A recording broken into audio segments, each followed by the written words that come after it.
Surya learning point में आपका स्वागत है। हम लोग स्टार्ट करने वाले हैं बेसिक इलेक्ट्रिकल इंजीनियरिंग। तो चलिए देखते हैं कंडक्टर क्या होता है हमारा।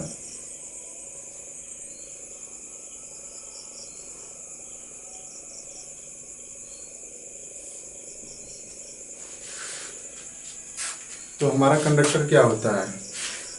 वह पदार्थ जिसमें मुक्त इलेक्ट्रॉनों की संख्या सर्वाधिक होता है क्या कहलाता है? कंडक्टर कहलाता है। अब इसके बाद से हमारा दूसरा क्या होता है? इंसुलेटर।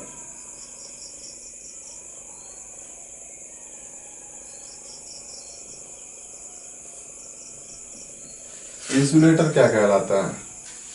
तो वह पदार्थ जिसमें मुक्त इलेक्ट्रॉनों की संख्या शून्य अथवा नगण्य हो, वो क्या कहलाता है? इंसुलेटर कहलाता है। तीसरा होता है सेमीकंडक्टर।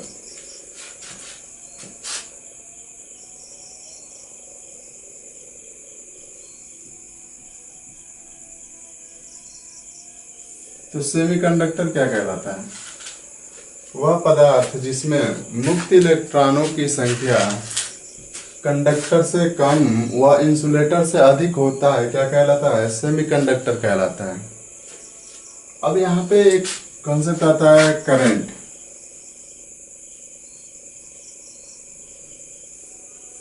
करंट क्या होता है? तो इलेक्ट्रॉनों के प्रवाह के दर या आवेश के प्रवाह के दर को हम क्या कहते हैं? करंट कहते हैं। आई इक्वल्स क्या होता है?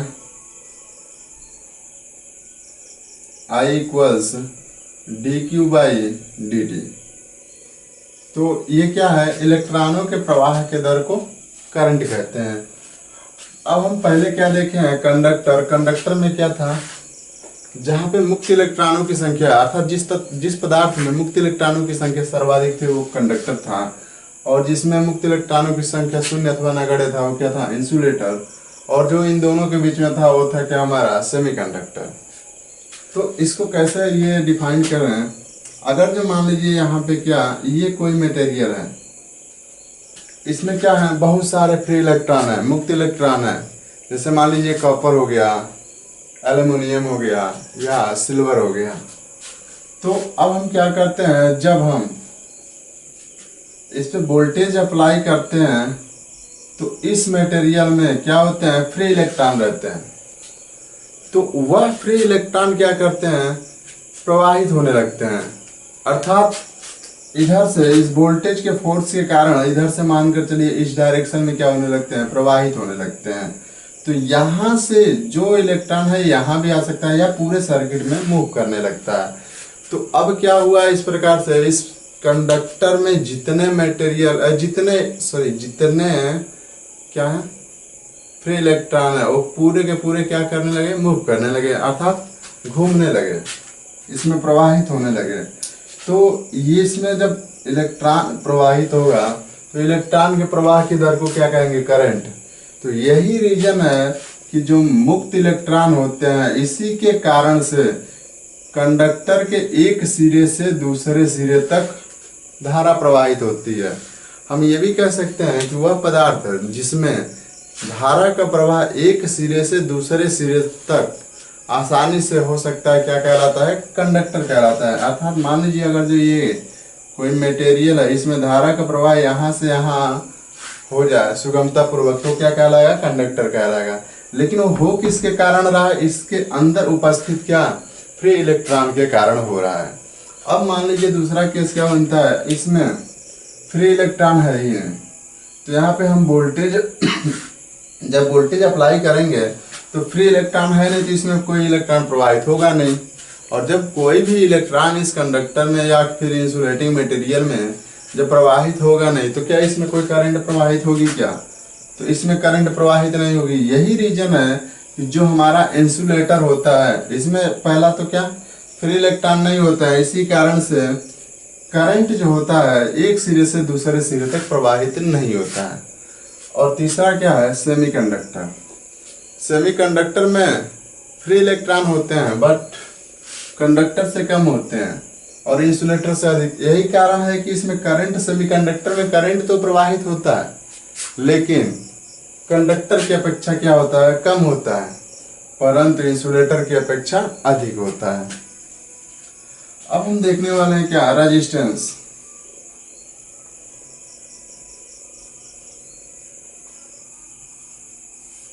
रेजिस्टेंस क्या होता है?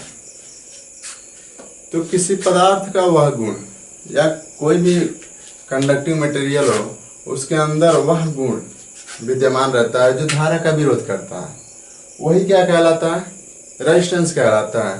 अर्थात धारा के मार्ग में विरोध करने वाले तत्व या गुण को ही हम क्या कहेंगे, रेजिस्टेंस कहेंगे। और इसको किससे रिप्रेजेंट करते हैं, इसको आर से रिप्रेजेंट करते हैं, और इसका मात्रक क्या होता है, ओम होता है। अर्थात जो धारा के मार्ग में विरोध प्रदान करें वो क्या कहलाएगा, रेजिस्टेंस कहलाएगा। इसको किससे रिप्रेजेंट करेंगे, आर से, और इसका मात्रक क्या होता है, ओम। अब रेजिस्टेंस है तो इसके विपरीत होता है क्या, कंडक्टेंस।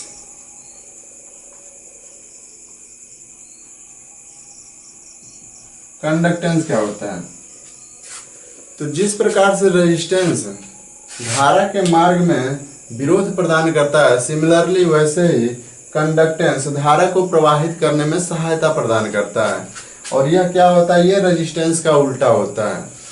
और इसको किससे रिप्रेजेंट करते हैं, इसको रिप्रेजेंट करते हैं हम जी से, और इसका मात्रक क्या होता है, महो। ये होता है हमारा क्या, कंडक्टेंस। तो G इक्वल्स क्या होता है, G ये होता है 1/R। अर्थात ये क्या होता है, रेजिस्टेंस का उल्टा होता है। अब आता है हमारा लॉ ऑफ रेजिस्टेंस।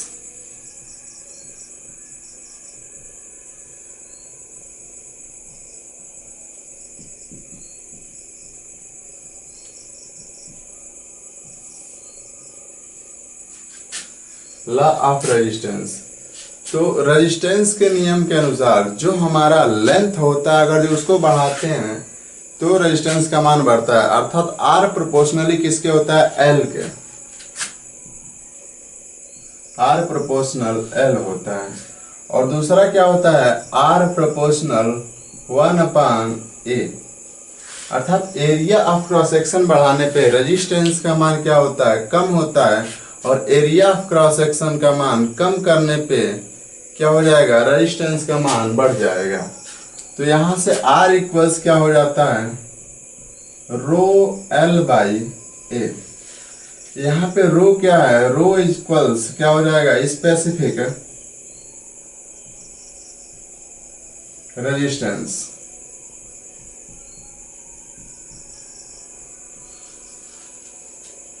रो क्या होता है, स्पेसिफिक रेजिस्टेंस होता है। अब हम यहां से रो का मान निकालें तो रो इक्वल्स क्या हो जाएगा, R × A/L। यहां से इसका मात्रक भी निकाल सकते हैं। रो का मात्रक क्या हो जाएगा, इसका मात्रक ये हो जाएगा, R का हो जाएगा ओम, और A का हो जाएगा क्या, मीटर स्क्वायर अपॉन मीटर। तो यहां से क्या हो जाएगा, ओम मीटर। अर्थात विशिष्ट प्रतिरोध का मात्रक क्या होता है, ओम मीटर। अब विशिष्ट प्रतिरोध आ गया तो हमें अब विशिष्ट चालकता भी लाना पड़ेगा, क्योंकि रेजिस्टेंस लाए हैं तो हम क्या लाए, स्पेसिफिक रेजिस्टेंस ला दिए। कंडक्टेंस लाए तो स्पेसिफिक कंडक्टेंस भी लाना पड़ेगा। चलिए अगला कौन सा हो जाएगा, स्पेसिफिक कंडक्टेंस।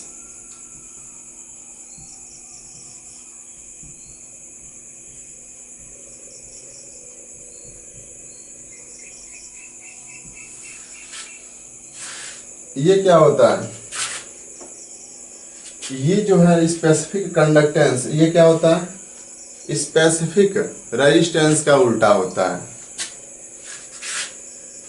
तो इसको किससे रिप्रेजेंट करते हैं, इसको सिग्मा से रिप्रेजेंट करते हैं। सिग्मा इक्वल्स क्या होता है, 1/ρ। अब स्पेसिफिक रेजिस्टेंस का डेफिनेशन क्या होगा, तो इकाई आयतन में उत्पन्न प्रतिरोध क्या कहलाता है, विशिष्ट प्रतिरोध कहलाता है। इसका इंग्लिश क्या होता है, स्पेसिफिक रेजिस्टेंस। अर्थात इकाई आयतन में उत्पन्न प्रतिरोध को ही हम क्या कहेंगे, स्पेसिफिक रेजिस्टेंस कहेंगे। मान लीजिए कोई ये कंडक्टर है, इसका एरिया ऑफ क्रॉस सेक्शन कितना है 1 सेंटीमीटर स्क्वायर, और इसका लेंथ कितना है ये भी 1 सेंटीमीटर है, और ये एरिया ऑफ क्रॉस सेक्शन कितना है 1 सेंटीमीटर स्क्वायर। तो इस कंडक्टर में जितना भी रेजिस्टेंस उत्पन्न होगा वह इस कंडक्टर का क्या कहलाएगा, स्पेसिफिक रेजिस्टेंस कहलाएगा। या फिर ये कह लें, अगर जो मानकर चलिए 1 सेंटीमीटर ये क्या है लंबा है, और इसका क्या ये 1 सेंटीमीटर चौड़ा भी है, 1 सेंटीमीटर इसका ये है एरिया ऑफ क्रॉस सेक्शन, लंबाई गुणे चौड़ाई का मान 1 सेंटीमीटर, अर्थात 1 सेंटीमीटर लंबा, 1 सेंटीमीटर चौड़ा और 1 सेंटीमीटर मोटा है। तो इसके अंदर उत्पन्न जितना प्रतिरोध होगा, अर्थात इसमें जितना प्रतिरोध उत्पन्न हो जाएगा वही क्या कहलाएगा, स्पेसिफिक रेजिस्टेंस। किसका स्पेसिफिक रेजिस्टेंस रहेगा, इस कंडक्टर का। यहाँ से अब इसका मात्रक क्या होता है स्पेसिफिक कंडक्टेंस का, तो इसका सेम सिमिलरली उल्टा हो जाएगा, तो सिग्मा का क्या हो जाएगा, यहाँ से इसका मात्रक भी निकाल दीजिए, क्या हो जाएगा 1/ओम। तो इसको जब ऊपर करेंगे तो क्या हो जाएगा, ये हो जाता है हमारा महो प्रति मीटर। ये किसका हो जाता है, कंडक्टेंस का, स्पेसिफिक कंडक्टेंस का मात्रक। अब आता है क्या हमारा, अगर जो मान लीजिए नॉर्मल केस में ये है, आप अलग अलग शेप में दे दें, किसी कंडक्टर को अलग अलग शेप में दे दे और उसका रेजिस्टेंस पूछे तो कैसे निकालेंगे। जैसे मान लीजिए यहाँ पे एक कोई इस प्रकार से कंडक्टर है,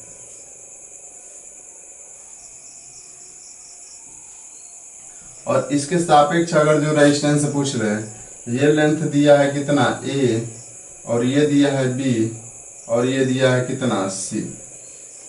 अगर जो इसके सापेक्ष रेजिस्टेंस का मान पूछ रहे तो क्या होगा, हम इसी फॉर्मूले की सहायता से इसको भी निकाल लेंगे। तो R इक्वल्स क्या हो जाएगा, R इक्वल्स क्या होता है रो, इसका स्पेसिफिक रेजिस्टेंस, तो हम इसका स्पेसिफिक रेजिस्टेंस ले लेंगे रो इंटू लेंथ क्या हो जाएगा, यहाँ से ये वाला लेंथ होगा, क्योंकि हमें इसके और इसके सापेक्ष निकालना है, तो यही लेंथ हो जाएगा। तो ये क्या हो जाएगा R into A upon A area of cross section. तो त्रिभुज का एरिया ऑफ क्रॉस सेक्शन क्या होता है 1/2 लंबाई गुणे चौड़ाई, अर्थात b इंटू सी। तो R इक्वल्स क्या हो जाएगा 2 रो ए अपॉन b इंटू सी। ये हो जाएगा, इस प्रकार का शेप है अगर जो, तो इसका क्या हो जाएगा रेजिस्टेंस। अब क्या होता है, कई बार ऐसे शेप में दे दे,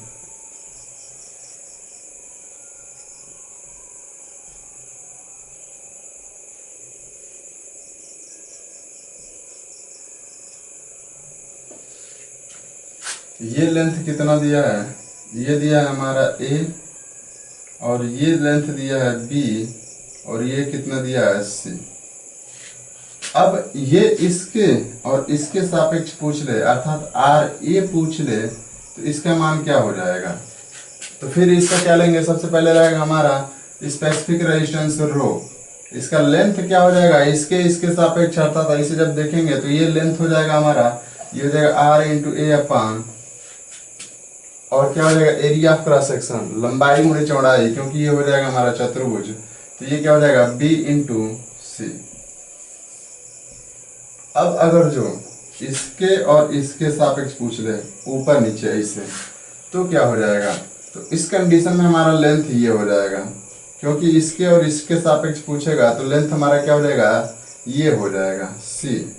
तो इसको क्या लिख सकते हैं, RC इक्वल्स क्या हो जाएगा, RC equals rho into L के जगह पे क्या हो जाएगा c upon A area of cross section.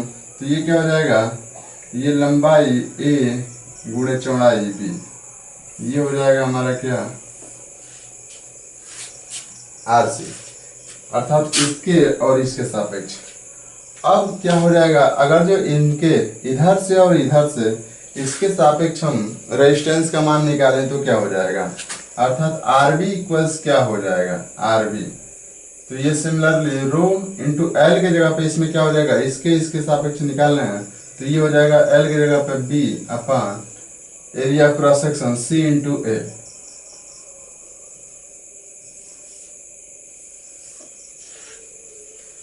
अब क्या हो जाए, हमें ये नॉर्मली ए दिया हुआ है, ये गोल कंडक्टर का है। अब हमें इसी कंडक्टर का क्या निकालना हो, ये आर दिया हो, हमें ए न देकर आर दिया हो तो क्या हो जाएगा, तो उसके लिए फार्मूला हो जाएगा आर इक्वल्स क्या होता है, रो इंटू एल बाई ए की जगह पे क्या हो जाएगा, यहाँ पे मान लीजिए ये आर दिया हो तो ये हो जाएगा पाई आर स्क्वायर।